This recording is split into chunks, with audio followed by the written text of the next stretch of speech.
Hey, Bogdan Brzeski here. Welcome to another video, linear function. And this video, we're going to talk about piecewise linear functions. Let's dive in.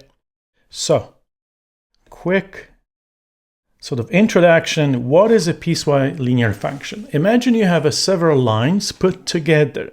So for each line, there would be a different rule, which means different slope, different y-intercept. You can have two lines put together to generate a piecewise function. You can have three or more. It doesn't really matter. You can also have other type of functions connected together to create piecewise function. They don't have to be necessarily linear functions, but for the purpose of this video, only linear functions.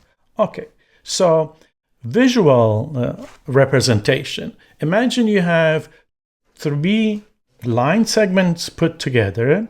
In fact, there's two line segments, and the third one is the rate, because it shows by this little arrow that the process continues. But for each line segment that is numbered, there is a different rule. So the rule simply means different slope, different y-intercept if there was a y-intercept.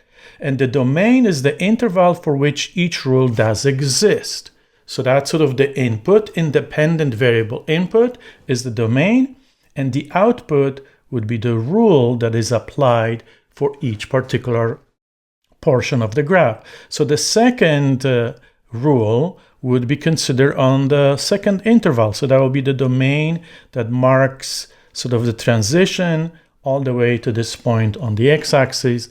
And then slight change to rule 3, there will be a different domain starting from this interval moving on. So this is the idea of piecewise function. Now, do lines have to always be connected? No. Sometimes there is a gap, and we're going to show that as well in this video. So, first word problem example. You can be familiar with, because most of us have access to cell phones, and there's a plan that defines the following. The first usage of up to 2 gigabytes cost 0. So there is a free cost for that usage somewhere between 0 to 2 gigabyte. But after 2 gigabyte, every gigabyte that you use, you would pay $10 per gigabyte. So that's the new rule. So the first rule that you recognize would be defined on that interval 0 to 2. If the x-axis was corresponding to the memory or the amount of data used.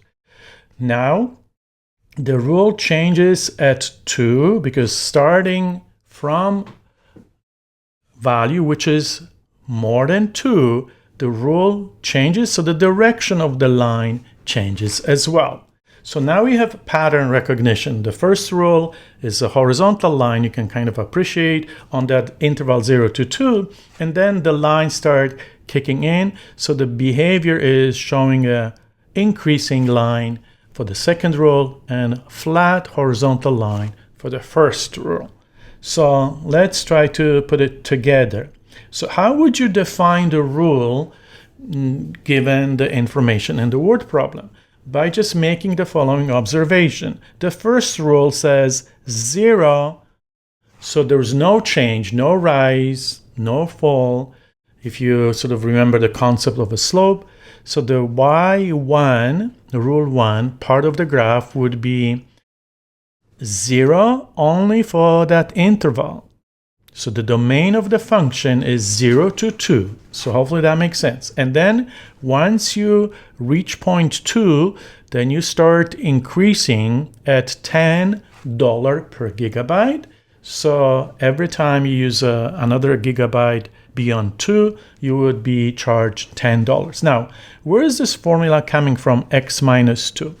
You can see it because of many different reasons. Sometimes you can recognize there is a horizontal shift of the linear graph with slope 10, 2 units to the right. So that's number one reason. You can also make a pretend point. You can say, if I was to use 2 and 0 for the point of the line, and the slope 10, you would generate the second rule for that second equation. There's many different ways in which you can do it, but in this particular case, you know the value of the slope, so stick with that, and then you can say, starting from 2 onwards, I would create equation of a line using point and the slope, or thinking of the horizontal shift 2 units to the right, and please note the domain shows greater than 2. So technically, the point on the blue line does not exist at 2. The red line stops at 2, and then you start changing the direction right after 2. But there will be a connection at point 2. So the graph representing this piecewise function shows continuous line that has different direction on different interval. All right, so how you put it together in form of an equation. If you wanted to define an equation, you can use the following descriptions. You can use letter y equals, and then you can create 2 sort of lines. So you use this set of bracket that embraces 2 lines. You can use f of x description. You can also use c of x because like cost, and then x would represent the amount of gigabytes used. And the first equation that is represented by the domain and the rule just shows 0. So y is equal to 0, or f of x is equal to 0 on that interval. So you have a formula separated by comma, and then domain, or the interval where that rule does apply. The second equation, you can call it 10x minus 20, or 10 in bracket x minus 2. It doesn't matter how you write, as long as you're representing the same linear function. And comma, the domain shows x is greater than 2. So there is distinction. So because point 2 is part of the first rule, is not part of the second rule, but there is a continuous transition, because you stopped at 2 here and you start right after 2. So there's no gap on the domain. So that's why the graph is represented by continuous function. So at 2, the function is continuous because that point on the domain does exist. It has a value of 0. So immediately right after 2, you do the rate of change at value of 10x. That's the rate of change. So there is continuous point at 2, and the graph is continuous on the entire domain. So hopefully that makes sense. Now, how do you read piecewise functions? So the summary, you identify intervals, and then you identify rule for each interval, for each part of the domain. And then how do you choose the correct rule?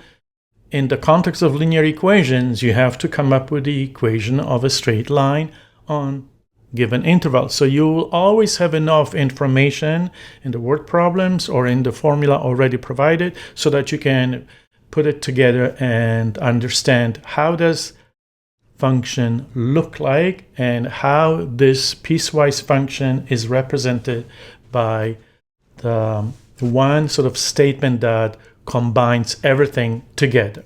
So just to recap, if my first interval is 0 to 2, to show the calculation, there's not much to calculate here, but y is continuously equal to 0. So whether you use half of the gigabyte, you use 1.5, 3/4, 1 1/4, whatever, as long as you are in between 0 and 2, the y value must be 0 because that's the rule.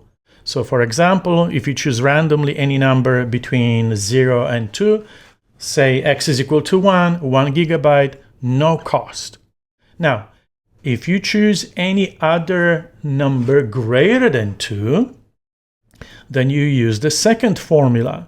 So this is the formula in expanded form, 10x minus 20, or you can use that 10x in bracket 10, x minus 2 inside the bracket.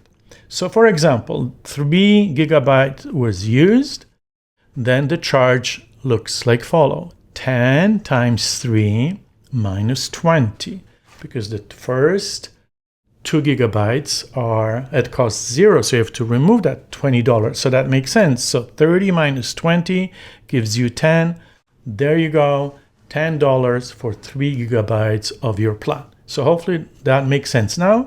And now we will show you another example where the formula is already given. So this is piecewise function given by 2 lines, and each line exists on separate intervals, and then the intervals are connected.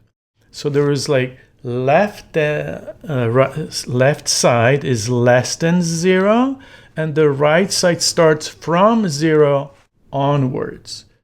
So there is continuous domain, if you will, because there is no gap, because you are including 0 on the right side, but you're getting very, very close to 0 on the left side. So your domain is continuous, but would the graph be continuous? Let's find out. But before we do that, the question says, identify how much is the value of the function when x is equal to -3. How much is the value of piecewise function when x is equal to 0 and x is equal to 5? So what do? You have to recognize the following. If I choose the input x is equal to -3, I have to look at the correct rule. X is -3. That means x is less than 0. Therefore, you would be using this rule. So hopefully this makes sense. You have to consistently apply the rule from the domain or element from the domain that is used for this particular question. So -3 is less than 0. So obviously you use that rule. 2 times -3 plus 1, you do the calculation, -5, bingo. You have the point on the graph that sits on that line to x plus 1.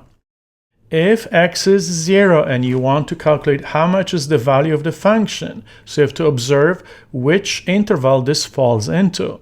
X is equal to 0, you choose this interval. X is greater or equal to 0, important, because sometimes you would do the wrong calculation by accidentally using the wrong thing. So pay attention. X is greater or equal to 0, which means 0 is part of that interval. Then you plug in directly into this formula, -x plus 4. So this is the calculation when x is equal to 0, the value of y is 4. So there you go. You have this point on the graph at 0, y is equal to 4. And for x is equal to 5, you quickly make the observation that 5 is greater than 0, so obviously this interval would fit. So you put 5 into this formula, you do the calculations because you understand why you choose this rule, and the value of y is -1. So hopefully that makes sense. Calculating the value of piecewise function must be done in accordance to the domain interval.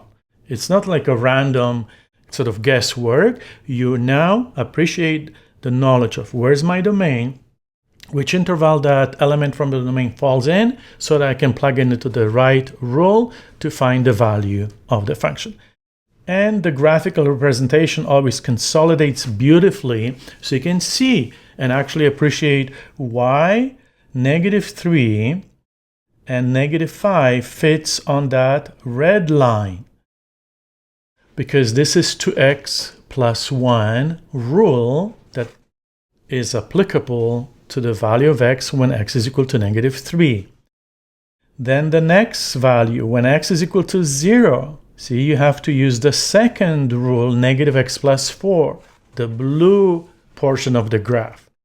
And +5 for x, use again the same, the blue rule, if you will, the second graph, because 5 is greater or equal to 0. It falls into that interval. Now, this graph shows interruption at 0 because the red line is approaching to 0 from the left side, and there is a gap, there is a jump, and then starting from 0, the blue line appears and shows a different direction. So this is the example where the piecewise function is discontinuous. There is a gap, there is a jump from the left side around 0 and the right side around 0 for x. So the domain is continuous, but the values of the functions are not. So this is sort of the illustration that piecewise function can be continuous or may have some gaps, and that is perfectly fine.